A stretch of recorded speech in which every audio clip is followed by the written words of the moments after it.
The सिंधुवर्ल्ड.com की पेशकश। सिंधी अखर खजानो 152 अॼु जा सिंधी अखर आहिनि।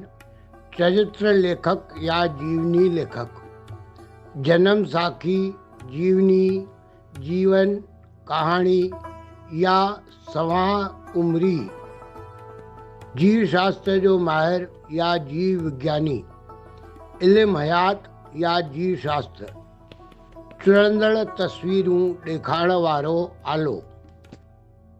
साॻे अर्थ वारा अंग्रेजी ऐं हिंदी अखर।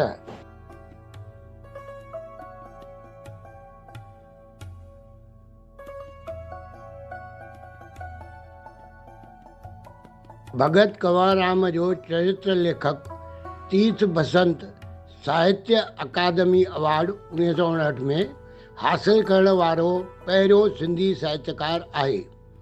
महापुरुषनि जूं जनम साखियूं सिख्याउनि जो भंडार थियनि थियूं। मशहूरु जीव विज्ञानी जेसी बोस विज्ञान ते आधार रखण वारा अफ़साना बि लिखिया आहिनि।